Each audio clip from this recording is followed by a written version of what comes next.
आज press conference है आमर कमिटर अन्यतम सदस्य आम अशोक दास बाबू विधायक भद्रक जिला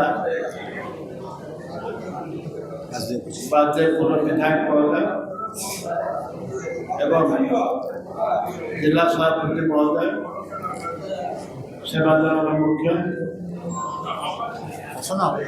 सुरेंद्र महांती महोदय एवं वरिष्ठ वकील कांग्रेस नेता बड़ भाई आमर शिवानंद राय महोदय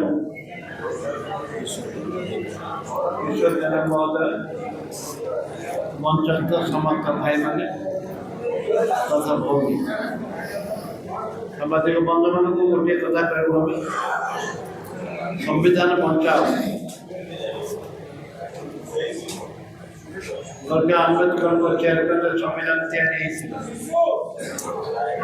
से संविधान बचावा राहुल गांधी जो संग्राम कर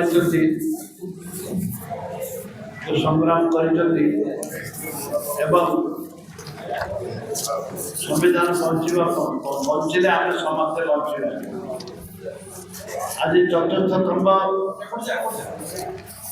जोटा कि सांबादिक बंधु मैंने निजे अनुभव करें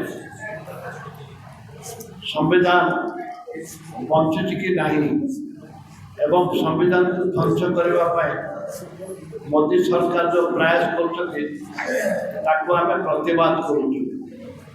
प्रतिवाद प्रथम संविधान अच्छी महिला मान निश्चित भाव में सुरक्षा देवाई जाति धर्म दलगत निर्विशेष संविधान हूँ आम समस्तर एवं से संविधान बचापी नारी मान सुरक्षा आवश्यक ए राज्य महिला माने सुरक्षित नुहति आपण मैंने देखिथे गला विधानसभा महिला मान सुरक्षा देवाई गोटे कमिटी गठन करने विधायक कांग्रेस दल विधायक नेता कांग्रेस दल नेता आम विधानसभा से प्रसंग उठे सब विधायक को सस्पेंड करागला एवं विधानसभा को अचल कर दिया पर मुहूर्त विधानसभा से संपूर्ण भाव बंद करदे अनिर्दिष्ट काल संविधान बचार जो प्रयास आम कर संविधान को बचार प्रयास कर नारी मान सुरक्षा देवाई गोटे कमिटी मांगी कमिटी हूँ निहत भाव में बीजेपी चेयरमैन रही था सब दलर विधायक मैंने जन जन 12 जन 10 जन कमिटी गोटे कर सरकार डबल इंजिन सरकार से संविधान को ध्वंस करने एक गोटे प्रयास नहीं छात्री माने हाईस्कल में पाठ पढ़ा छात्री माने 6 वर्षर झील मान गर्भवती करवा मैट्रिक परीक्षा 10म श्रेणी परीक्षा देला प्रसव करवा विभिन्न स्तर में नारी मान निर्यातना दि जाऊँगी प्रतिरोध करूँ संविधान बचाई ये कांग्रेस दल प्रयास राहुल गांधी संविधान बचाई सारा संविधान बचाई जपरी भाव में 4000 किलोमीटर पदयात्रा कले संविधान बचाओ नरेंद्र मोदी सरकार जो प्रयास करते राहुल गांधी गुरुत्व दबा एक दुर्भाग्यजनक कथा एवं सारा राज्य आज वर्ष पुराणी कर गोटे वर्ष कोरोना है ये गोटे वर्ष सरकार कौन ये सरकार केवल प्रतिहत कर संविधान को पदाघात करने छड़ा अन्य किसी ना एवं से कलर मारिबा छड़ा बिल्डिंग पुराना बिल्डिंग रे कलर मारिबा एवं जो कलर मरा विजु जनता दल नील कलर मार्टे दलर कलर मार्टे आज गेरुआ कलर मार्च बीजेपी दल ता छड़ा अन्य कौन कार्य ना जिले प्रत्येक जिले में गोटे गोटे मंत्री की पठाऊँ विकास बार्ता देवाई ସେମାନେ ଯୋଉ ପ୍ରୟାସ କରୁଛନ୍ତି ଇଏ ଏକ ଦୁର୍ଭାଗ୍ୟଜନକ କଥା। ଆପଣମାନେ ଦେଖିଥିବେ ପତ୍ର ପତ୍ରିକା ଏବଂ ବିଭିନ୍ନ ଧନ୍ୟବାଦ ଦେବି ବିଭିନ୍ନ ଆମର ଟିଭି ବାଲାମାନଙ୍କୁ ଏବଂ ସମସ୍ତ ପ୍ରିଣ୍ଟ ମିଡ଼ିଆ ଏବଂ ଇଲେକ୍ଟ୍ରୋନିକ୍ସ ମିଡ଼ିଆ ଧନ୍ୟବାଦ ଦେବି ଯେ ଦୀର୍ଘ ଆଜିକି 10 ଦିନ ହେଲା 9 ଦିନ ତାଙ୍କର ମନ୍ତ୍ରୀ ସ୍ୱାସ୍ଥ୍ୟ ମନ୍ତ୍ରୀ ଯାଇଥିଲେ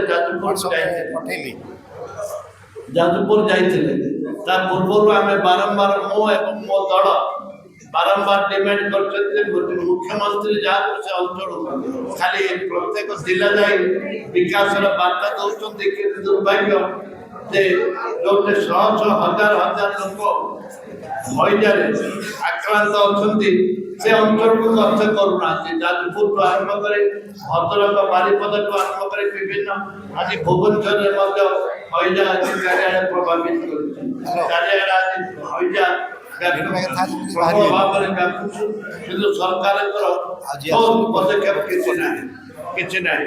ୟାଠୁ ନିନ୍ଦନୀୟ ଘଟଣା ୟାଠୁ ଲଜ୍ଜାଜନକ ଘଟଣା କିଛି ନଥାଇପାରେ। ମହିଳା ସୁରକ୍ଷା ଏବଂ ଚାଷୀମାନଙ୍କର କଥା ପଡ଼ିଛି। ଚାଷୀମାନେ କଟନୀ ଛଟନୀରେ ସାରା ରାଜ୍ୟରେ ଲକ୍ଷ ଲକ୍ଷ କୁଇଣ୍ଟାଲ ଆଜି ଧାନ ପଡ଼ିକି ରହିଛି। ଲକ୍ଷ ଲକ୍ଷ କୁଇଣ୍ଟାଲ ଧାନ ପଡ଼ିକି ଅଛି। କିନ୍ତୁ ଦୁର୍ଭାଗ୍ୟ ଆଜି ମଣ୍ଡିରେ ଧାନ ପଡ଼ିଛି। ବର୍ଷା ହେଉଛି ଚାରିଆଡ଼େ। ବର୍ଷାରେ ଧାନ ଉଠୁନାହିଁ। ଚାଷୀ ଆଜି କାନ୍ଦୁଛି। କିନ୍ତୁ ମନ୍ତ୍ରୀ କହୁଛନ୍ତି ଠନ୍ ଠନ୍ ଠନ୍ ଠନ୍ ପଇସା ପାଇବେ। ଆରେ ଧାନ ବିକ୍ରି ହଉନି ଠନ୍ ଠନ୍ ଆସିଲା କୋଉଠୁ? ମନ୍ତ୍ରୀଙ୍କ ନିଜ ପକେଟରୁ ଠନ୍ ଠନ୍ ଆସୁଛି। ଏମାନେ ଏ ସରକାରରେ ଯୋଉ ମନ୍ତ୍ରୀମାନେ ଅଛନ୍ତି ଅଯୋଗ୍ୟ ମନ୍ତ୍ରୀମାନେ ଅଛନ୍ତି କେତେକ ସେମାନଙ୍କୁ ସରକାର ମୁଖ୍ୟମନ୍ତ୍ରୀ ତ ନିଜେ ଗୋଟେ ଅଯୋଗ୍ୟ ମୁଖ୍ୟମନ୍ତ୍ରୀ ବୋଲି ନିଜକୁ ସିଏ ପ୍ରମାଣିତ କରିସାରିଲେଣି। ଏବଂ ତାଙ୍କ ସାଙ୍ଗରେ ଯୋଉ ମନ୍ତ୍ରିମଣ୍ଡଳ ଅଛନ୍ତି ସେମାନେ ବି ନିଜକୁ ଅଯୋଗ୍ୟ ବୋଲି ପ୍ରମାଣିତ କରିଛନ୍ତି। ଯୋଉ ଚାରିଆଡ଼େ ଝାଡ଼ା ବାନ୍ତି ରୋଗ ବ୍ୟାପିଛି ଏଥିରେ ମନ୍ତ୍ରୀମାନେ ଗୋଟେ ମନ୍ତ୍ରୀ ଗୋଟେ ବ୍ଲକରେ ବସିବା କଥା। ଏବଂ ଆମର ଯାଜପୁର ଜିଲ୍ଲାରେ ଆପଣ ଦେଖିଥିବେ ଆମ କଂଗ୍ରେସ ଦଳର ସଭାପତି ଯାଇଥିଲେ ଏବଂ ସେବା ଦଳର ସଭାପତି ଚେୟାରମ୍ୟାନ୍ ସୁଭେନ୍ଦୁ ମହାନ୍ତି ସେଇଠି କମ୍ ସେ କମ୍ 3 ଦିନ 4 ଦିନ ମାଗଣା ଔଷଧ ବାଣ୍ଟିବାରେ ବ୍ୟସ୍ତ ଥିଲେ। ଏବଂ ଏ ପରିପ୍ରେକ୍ଷୀରେ ଆପଣମାନଙ୍କ ପାଇଁ ସମ୍ବିଧାନ ନ ବଦଳିଲେ ଆମେ ବଞ୍ଚି ପାରିବାନି। ଏବଂ ଏ ସମ୍ବିଧାନକୁ ଧ୍ୱଂସ କରିବା ପାଇଁ ବାରମ୍ବାର ବିଜେପି ସରକାର ଯୋଉ ନରେନ୍ଦ୍ର ମୋଦିର ସରକାର ଯେପରି ଭାବରେ ଆମେଣ୍ଡମେଣ୍ଟ କରିବା ପାଇଁ ପ୍ରୟାସ କରୁଛନ୍ତି କଂଗ୍ରେସ ଦଳ ସେଥିରେ କେବେ ବରଦାସ୍ତ କରିବ ନାହିଁ। ଆଜି ସଂବିଧାନ ହେଉଛି ଆମର ସର୍ବସ୍ୱ।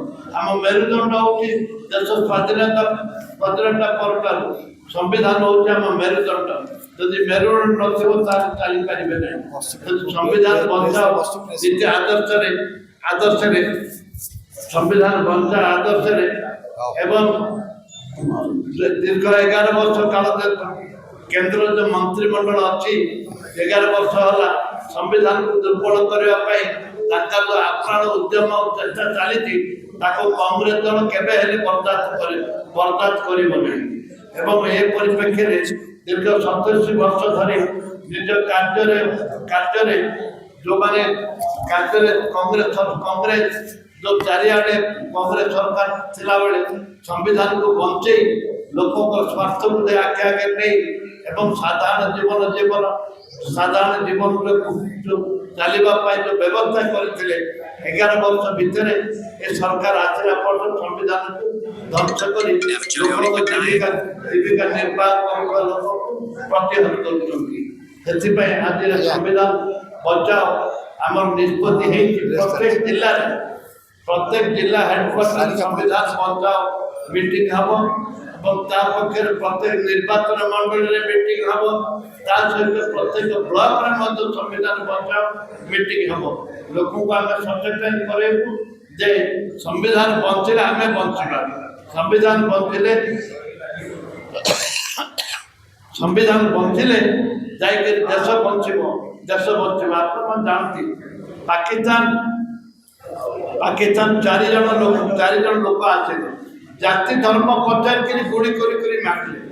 କିନ୍ତୁ 4 ଜଣ ଲୋକକୁ ଆଜି ସମ୍ବିଧାନ କଥା ଆମେ କହୁଛୁ ଏବଂ ସମ୍ବିଧାନ ବଞ୍ଚାଇବା କାହିଁକି କହୁଛୁ ଏ କଥା ଯେ ଜାତି ଧର୍ମ ଦଳଗତ ନିର୍ବିଶେଷରେ ଆମେ ଭାରତୀୟ ଏକ ସମସ୍ତେ ସମ୍ବିଧାନ ଭିତରେ ଆମେ ଅଛେ, ଆମେ ସମସ୍ତେ ଆଇନ କାନୁନ ଭିତରେ ଅଛେ, ଆମେ ସମସ୍ତେ ଆମର ନିଜର ବ୍ୟକ୍ତିତ୍ୱ ଭିତରେ ନିଜର ସ୍ୱାଭିମାନ ବ୍ୟକ୍ତିତ୍ୱ ଭିତରେ ରହିଛେ।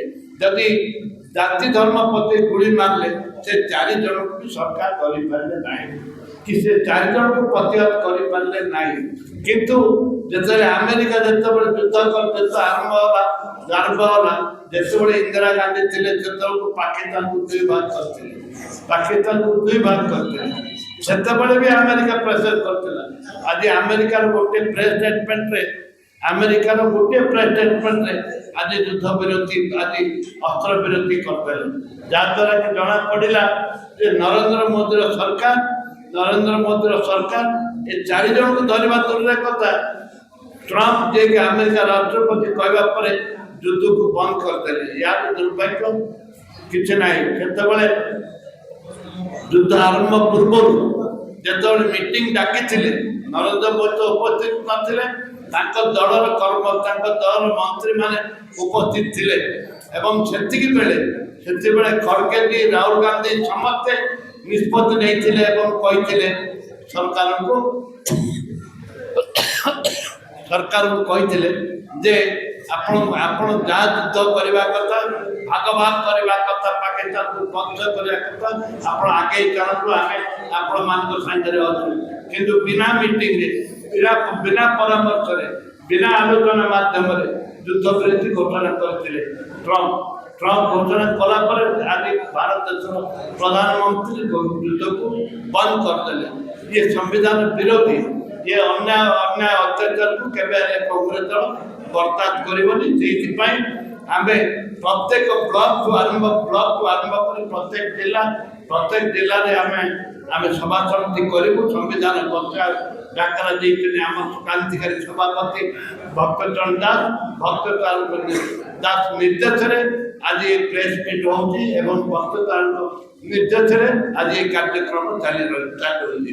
ବର୍ତ୍ତମାନ ଆଜି ବି ପୁରୀରେ ବି ଆମେ ମିଟିଂ କରିଥିଲୁ, ପୁରୀରେ ବି ଆମେ ସଭା ସମିତି ଆମେ ପ୍ରେସ୍ ମିଟ୍ କରିଥିଲୁ ଏବଂ ସ୍ପଷ୍ଟ ଭାବେ ସେଇଠି ଆଜି ଆପଣଙ୍କ ପାଖରେ ଉଲ୍ଲେଖ କରୁଛୁ ଯେଉଁ ପର୍ଯ୍ୟନ୍ତ ସମ୍ବିଧାନ ବିରୁଦ୍ଧରେ ଏବଂ ଆମେଣ୍ଡମେଣ୍ଟ ବିରୁଦ୍ଧରେ ଏବଂ ସମ୍ବିଧାନକୁ ବଞ୍ଚାଇବା ପାଇଁ ଯେଉଁ ଆମର ପ୍ରୟାସ ଜାରି ରହିଛି, ଆସନ୍ତା ଦିନରେ ମଧ୍ୟ ଏ ପ୍ରୟାସ ଜାରି ରହିବ। ସେଥିରେ ମାତ୍ର ସନ୍ଦେହ ନାହିଁ କି ଆମେ କାହା ସହିତ ଆମର ବିଭିନ୍ନ ଯେଉଁ ଦଳ ରହିଛି, ବିଜେପି ଦଳ ତ ଆପଣ ଜାଣିଛନ୍ତି ଗୋଟିଏ ଦଳ ଏବଂ ଯେଉଁ ବିଜୁ ଜନତା ଦଳ ବିଜେପି ଦଳ ଗୋଟିଏ ଦଳ, ଗୋଟିଏ ଟଙ୍କା 2ଟି ଚିହ୍ନ। ଯେତେବେଳେ ପାର୍ଲାମେଣ୍ଟରେ ଯେତେ ବିଲ୍ ଆସିଛି ଦୀର୍ଘ 11 ବର୍ଷ ଭିତରେ ବିଜୁ ଜନତା ଦଳ ତାଙ୍କୁ ସହଯୋଗ କରିଛି। 11 ବର୍ଷ ଭିତରେ ଯେତୋଟି ବିଲ୍ ଆସିଛି ସହଯୋଗ କରୁଛି। ତା ପୂର୍ବରୁ 10 ବର୍ଷ କଂଗ୍ରେସ ସରକାର ଉପା ସରକାର 1-2 ଥିଲା, ଯେ 1-2ରେ ଯେତେ ବିଲ୍ ଆସିଛି ବିଜୁ ଜନତା ଦଳ ସେଇଟା ବିରୋଧ କରିଛି, ବିଜେପିକୁ ସପୋର୍ଟ କରିଛି ଏବଂ ବିଜେଡିକି କଂଗ୍ରେସକୁ ଉପା ସରକାରକୁ ବିରୋଧ କରୁଛି। এইটা প্রমাণিত হচ্ছে 11 ବର୍ଷ ଭିତରେ তুমি যেତିକି সমর্থন ଦେଇଛ নিশ্চিত ভাবে তুমি বিজেপি সাগরে অছ। এইটা ওড়িশা বাসী সমস্তে জানନ୍ତି। Double engine